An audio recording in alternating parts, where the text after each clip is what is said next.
오늘은 누가복음 5장 12에서 26절입니다. 20절을 읽습니다.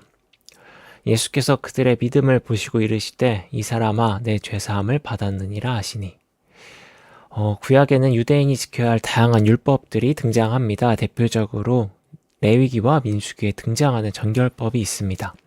하나님은 정결법을 통해 자신의 백성들에게 정결한 것과 또 반대로 정결하지 못한 부정한 것을 가르치시고 이 정결함을 요구하십니다. 그럼에도 불구하고 살다 보면 불가피하게 부정해지는 경우가 발생합니다. 일례로 장례를 치르게 될 경우 죽은 자의 시체를 만지는 사람은 부정하게 됩니다. 장례에서 부정해지는 것은 피할 방법이 없습니다. 이런 이유로 성경은 부정해진다고 하더라도 다시 정결해질 수 있는 방법도 말하고 있습니다. 보통 부정해진 자는 격리가 됩니다. 이후 가벼운 정결 예식이나 혹은 제사를 통해 부정함에서 회복될 수 있습니다. 제사 등의 정결 예식으로 부정함이 사라진다는 것은 결국 하나님을 통해 부정한 것이 회복될 수 있음을 말합니다. 하나님만이 정결케 할 수 있다는 말입니다. 오늘 본문에 예수님은 나병 환자를 만납니다. 나병은 레위기나 민수기에도 등장하는 대표적인 부정한 병입니다. 레위기에 보면 나병에 걸린 사람은 옷을 찢고 머리를 풀어야 한다고 말합니다. 또 자기 코 및 수염을 가리고 이 부정함을 스스로 선언해야 합니다. 이걸로 족하지 않습니다. 나병에 걸리면 부정한 상태가 되기 때문에 격리된 채 살아가야 합니다. 이처럼 나병에 걸리면 누군가에게 함부로 다가가서는 안 됩니다. 또한 자신에게 오는 사람이 있다 할지라도 자신의 추레한 모습과 부정하다는 외침을 통해 접근하지 못하게 막아야 합니다. 나병이 회복될 때까지 이 나병에 걸린 사람은 기약 없이 홀로 병마와 또 고독한 외로움과 사투를 벌여야 합니다. 아무튼 본문을 보면 이 나병에 걸린 사람은 그 병세가 심했던 것 같습니다. 그의 온몸에는 피부병이 퍼져 있었습니다. 회복될 기미가 전혀 보이지 않았던 사람이라고 추측할 수 있겠죠. 그가 얼마나 오랜 시간 병을 앓으며 외로이 삶을 버텼을지 쉽게 가늠할 수가 없습니다. 그의 삶은 저주받은 삶이라고 해도 지나치지 않아 보입니다.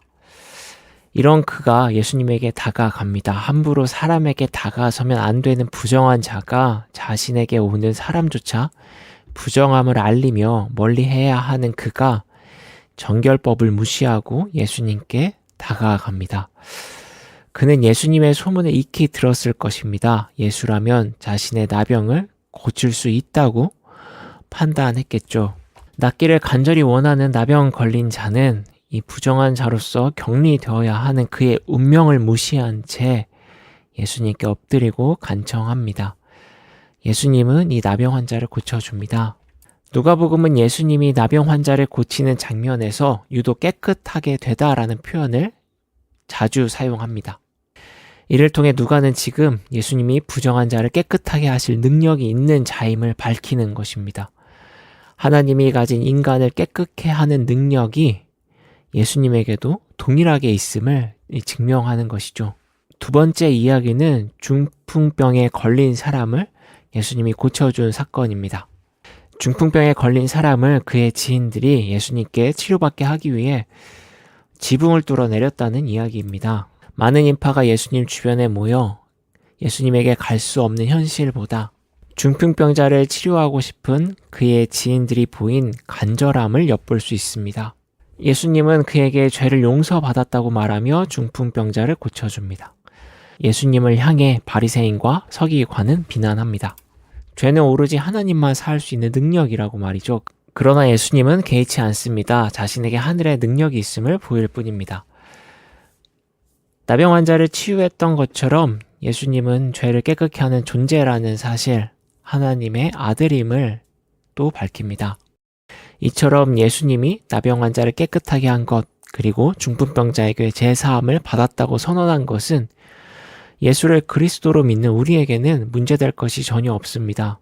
이상할 것도 전혀 없습니다. 하지만 당시 유대인에게는 이 생소한 일이었습니다. 상식을 벗어나는 일이었습니다. 깨끗하게 하시고 죄를 사하는 능력은 오직 하나님만 가능했기 때문입니다. 하지만 예수님은 이 상식 밖의 일을 행하십니다. 그리고 그의 상식 밖의 일을 하게 만든 장본인들은 주님에 대한 신뢰와 간절함으로 율법을 뛰어넘은 사람, 이 동일하게 주님에 대한 믿음과 더불어 아픈 이를 향한 치근한 마음에 현실의 방해물에 포기하지 않는 사람들이었습니다. 다시 말해 주님을 향한 신뢰로 당시 세상의 기준과 현실의 장벽에 굴하지 않았던 이들이 결국 예수의 진정한 능력을 끌어낸 것입니다. 물론 율법은 하나님이 정한 법입니다. 그러나 당시 율법은 하나님의 마음을 헤아리려고 하기보단 종교 지도자의 권위를 드높이고 약자를 배제하는 데 악용되곤 하였습니다. 중풍병자가 예수님을 만난 상황은 어떻습니까? 예수님께 모였던 군중은 아픈 이를 향한 배려보다는 자신의 호기심을 푸는 것이 먼저였음을 보여줍니다. 이를 통해 성경은 이기심으로 오염된 규정과 모습에 동조하지 않는 자에게 하나님의 능력이 임한다고 말하는 것이 아닐까요? 우리 시대에도 자신을 드높이기 위한 기준들이 참 많습니다. 사회적 지위나 수요를 기준 삼아 또는 관계를 기준 삼아 자신을 드러내려고 합니다.